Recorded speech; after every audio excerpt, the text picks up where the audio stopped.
The Lost Lion. Once there was a lion cub called Faitua. He was a very tiny lion cub, but he was sure that he was the bravest lion in all of Africa. When his mother taught her cubs how to stalk prey, Faitua would stalk his own mother and pounce on her. When she showed them how to wash themselves, Faitua licked his sister's face instead, so that she growled at him. When the mother lioness led her cubs down to the watering hole to drink, he jumped into the water and created a huge splash that soaked everyone. The other lionesses were not amused. "You better watch that son of yours," they said to Faitua's mother, "or he'll get into really big trouble." One day the mother lioness led her cubs on their first big hunt.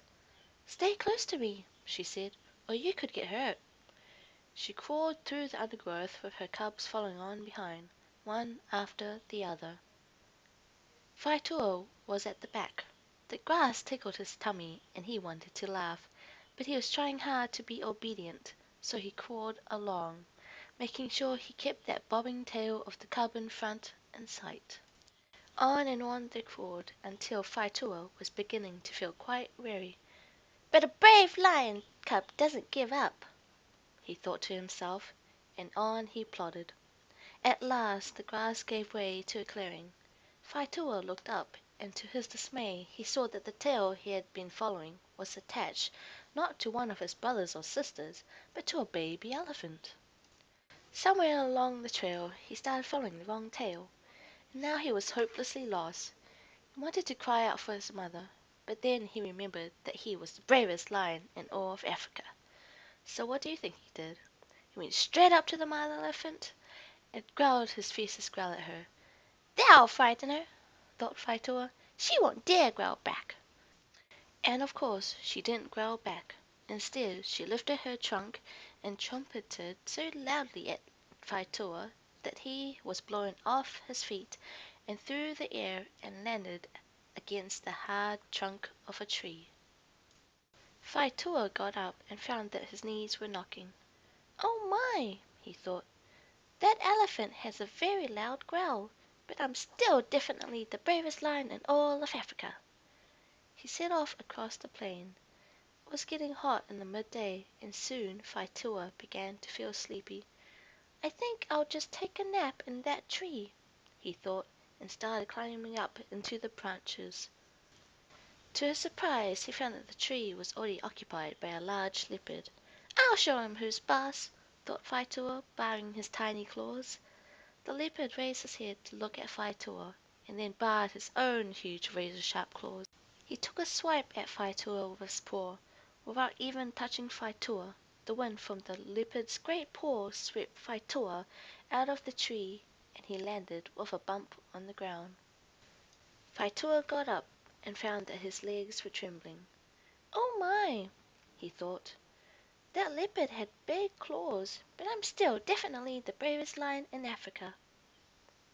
He set off again across the plain. After a while he began to feel quite hungry. "I wonder what I can find to eat," he thought. Just then he saw a spotted shape lying low in the grass. "That looks like a tasty meal," thought Faitua as he pounced on the spotted shape.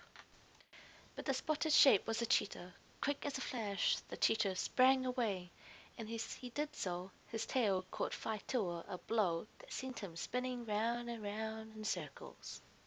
When Faitua stopped spinning he got up and found that his whole body was shaking. "Oh my!" he thought. "That cheetah is a very fast runner."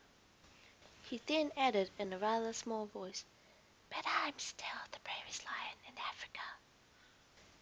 He set off again across the plain. By now it was getting dark, and Faitua was wishing he was at home with his mothers and brothers and sisters. "I wonder if they've noticed that I've gone," he thought sadly as a tear rolled down his furry cheek. He felt cold and tired and hungry as he crawled into the undergrowth to sleep.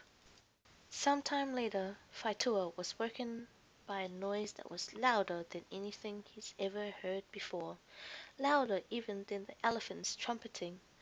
It filled the night air and made the leaves on the trees shake. The noise was getting louder and louder, and the animal that was making it was getting nearer and nearer. Faitoa peeped out from his hiding place and saw a huge golden creature with big yellow eyes that shone in the dark like lamps. It had a great crown of shaggy golden fur all round its head, and its red jaw were open wide, revealing a set of very large white fangs. How it roared! Faitoa was terrified and about to turn tail and run, when the animal stopped roaring and spoke to him. "Come here, Faitoa," said the animal gently. "It's me, your father, and I'm going to take you home. Climb on my back, little one." So Faitoa climbed up on his father's back and was carried all the way home. And when they got there, his father told his mother and his brothers and sisters that Faitoa had been a very brave lion after all.